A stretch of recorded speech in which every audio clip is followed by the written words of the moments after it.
Très bien, comme Kady l'a si bien dit, aujourd'hui, dans Parlons Business, nous allons parler d'éducation financière. Et moi, je sais qu'on est en train de parler de coach de vie et bien sûr, il y a beaucoup de coachs financiers.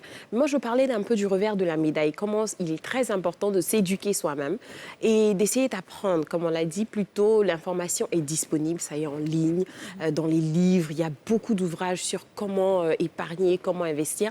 Donc, je pense que cet exercice-là d'apprentissage, de faire ses propres erreurs, et c'est vraiment quelque chose qui va aussi toi-même t'aider à être un meilleur financier, à être encore beaucoup plus soigné avec ton argent que, bien sûr, tout le monde gagne à la sueur de son front.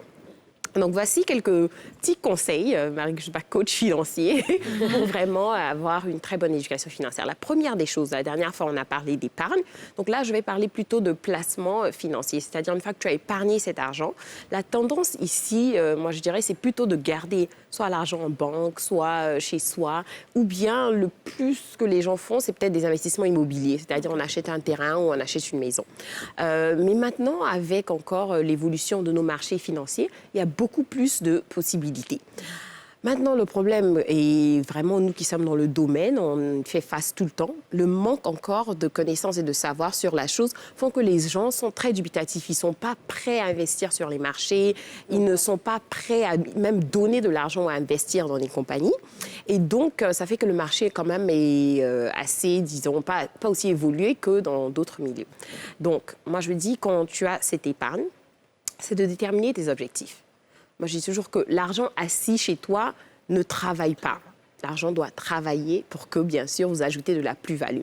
Et il y a plusieurs manières de le faire. Donc, une fois que vous avez défini ces objectifs, est-ce que vous voulez investir pour vos enfants? Donc ça, s'ils sont encore jeunes, c'est un investissement de 10-15 ans. Est-ce que c'est pour votre épargne? Est-ce que c'est pour la retraite? Ou bien est-ce que vous êtes quelqu'un, disons, un peu comme moi, qui vraiment, j'aime voir mon argent travailler. Donc, je suis toujours en train de voir où est-ce que je peux investir, qu'est-ce que je peux faire et tout ça.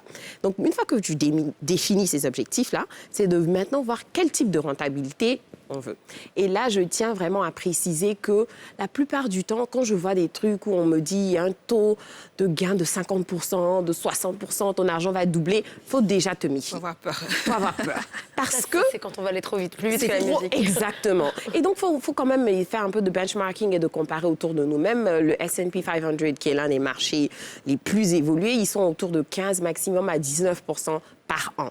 Et donc, c'est ça la moyenne, c'est ça, c'est autour de 10%. Si tu veux un truc même qui est encore plus sécurisé ou bien qui est plus stable, c'est autour de 5%. Donc, dès que quelqu'un commence à vendre du rêve, et je vois ça beaucoup sur les réseaux, oui, il y a des coups de chance. On a ce qu'on appelle des compagnies qui sont des unicornes, c'est-à-dire ceux qui ont payé Facebook il y a 10 ans, bien sûr, leur argent a fait 1000 fois même, si on veut dire. Mais ça, c'est des coups de chance, c'est pas la moyenne. Donc, il faut toujours se rappeler qu'il y a la moyenne et il y a les coups de chance et il ne faut pas suivre tout le monde. Et donc, encore, je reviens sur le message de faire ses propres recherches. La deuxième chose, et que je veux vraiment encourager, c'est épargner ici en Afrique. Maintenant, on a par exemple la BRVM, c'est la Bourse régionale des valeurs mobilières, ici c'est en Côte d'Ivoire, et puis c'est dans la sous-région, où on peut investir. Et voilà, ça, des taux, avant c'était à 600, le market size, c'est-à-dire la size du portefeuille, était autour de 690 millions. Maintenant, on a plus de 6 billions. Donc, c'est de très grandes compagnies comme Total, la CIE, la Bank of Africa, c'est de très grandes compagnies qui sont cotées. Et donc, vous pouvez être investisseur dans ces compagnies-là en mettant votre argent ce sont des à valeurs la sûres, bourse. tu peux dire. Exactement, sûr. Et c'est ce terme-là aussi que je n'aime pas utiliser parce que de la même manière...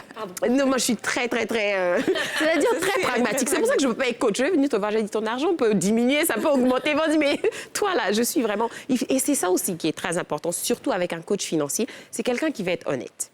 Parce que la plupart du temps, les gens vont te dire, oui, ton argent peut grandir à 5-10%. Ils ne vont jamais te dire que ça peut baisser au même 5-10% en fonction des années.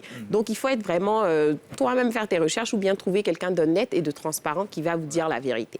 Donc, une fois que maintenant, vous décidez sur quel stock investir et tout, à travers des agences, maintenant, c'est à vous maintenant de décider si vous voulez le faire ou pas. Donc voilà, quelques petits conseils. Merci beaucoup pour ces clés. Vous avez appris quelque chose?